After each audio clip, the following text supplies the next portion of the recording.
es Fernanda. Today's video, I want to talk about the past self illusion because it's something that I've been living through and reflecting on, and I think it's really interesting. So I'm going to name a couple of other terms, and maybe one of those will resonate. But basically, the idea is that you have an idea of yourself and you've shifted, and so that idea of yourself is distorted because you still think of yourself as how you used to be instead of how you actually are now. So, one term is called self-continuity, the sense of being the same person over time. Many people underestimate how much they've changed because their inner experience feels continuous. Identity lag, when your identity hasn't caught up to your reality. Narrative identity suggests we all carry stories about who we are, stories that sometimes the story doesn't update as quickly as our behavior. And self-concept inertia describes how our self-concept tends to resist updating even when evidence changes. And I have two metaphors from nature. One is when plants are growing and you just don't notice how much they've grown because you've been watching, or you see it every day, but it's only if you saw like a before and after of 3-week difference or something that you're like, oh wow, it's actually grown so much. And the second is what I think it's like the metaphor for what brings it out, like what helps you to notice. Because I was walking today and it was windy, and so I was passing by this tree and the leaves were falling as the wind was hitting, right? So I feel like in our lives, things will happen. Something will be like a catalyst or a trigger or something that makes you take a step back and really think about, oh, maybe I am showing up differently. Or it feels weird, like something doesn't match the way that I should be reacting to this thing.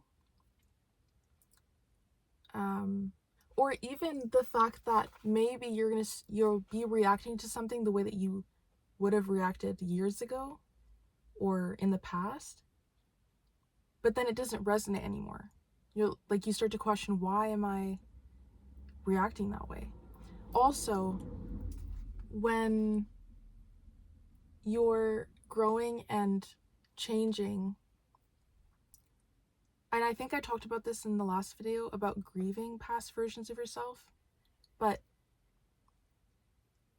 sometimes the things will come up, not only thoughts, but behaviors and emotions are going to come up because they want to be seen by you. And part of the grieving process, part of grieving old versions of yourself, past illusions, is to give yourself the time to be sad about what maybe no longer resonates. What if you had hope in something in the past and then you get it and then you realize, oh, I actually don't want this anymore.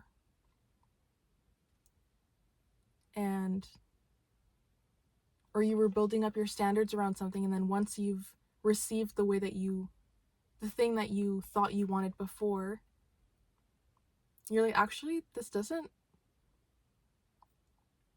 not hitting. It's not giving what it needs to be because you've raised your standards, because you've changed. And sometimes it's only in seeing your external world the same.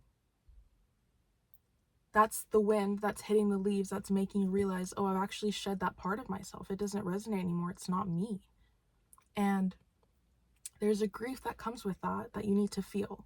And only through feeling it can you shed those leaves and get rid of them and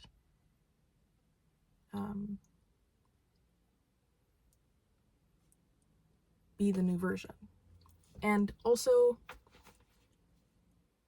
I have some questions that you can reflect on, that you can ask yourself.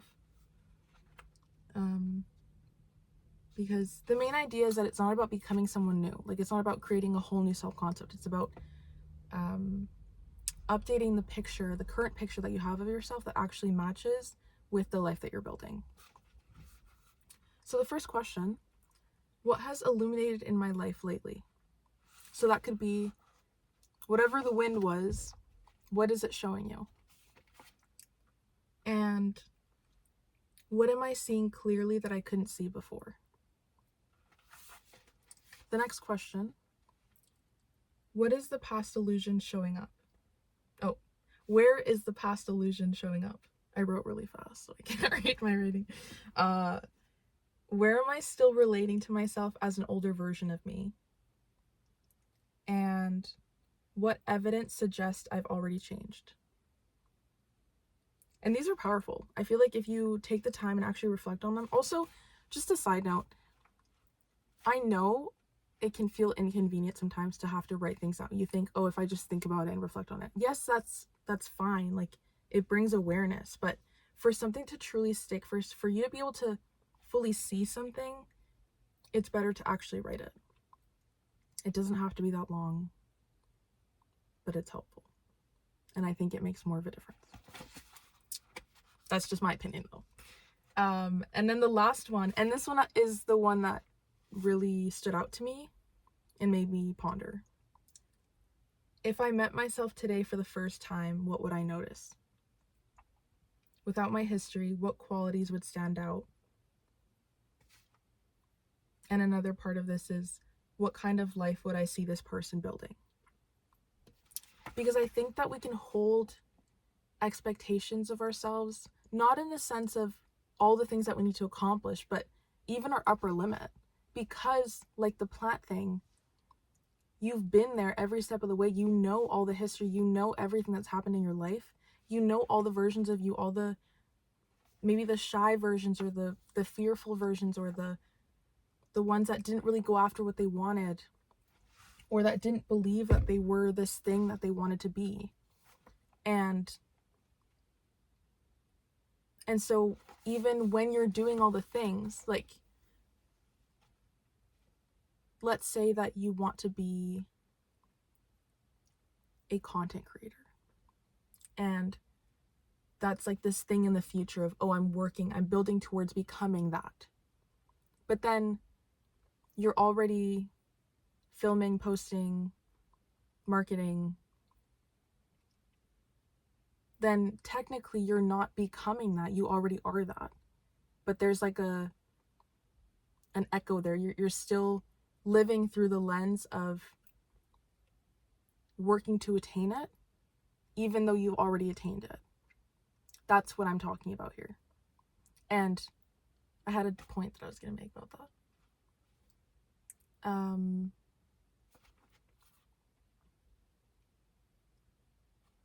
Basically, because you've lived it, it's hard to notice once you've actually like moved over to the next thing that you're already that thing.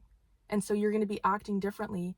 And the reason that you need to pay attention to that is because if you're a content creator, you're not going to be going about things the same way that the old version of you would have, right?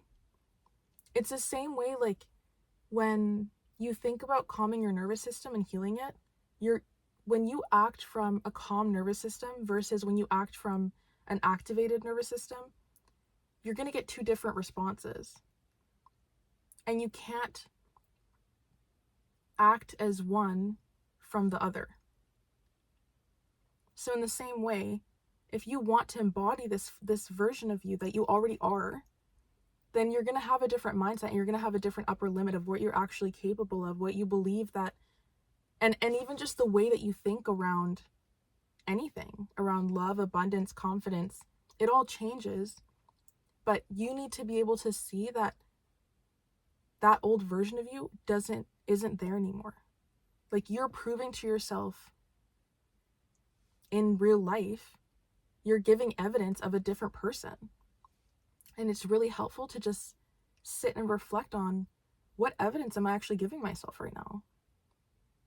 And I think that it's a really powerful shift, and it's really fun. And I had fun learning about this, so I wanted to share that. If anything resonated, I'd love to hear your perspective. I'm sending you so much love, and I'll see you in the next video.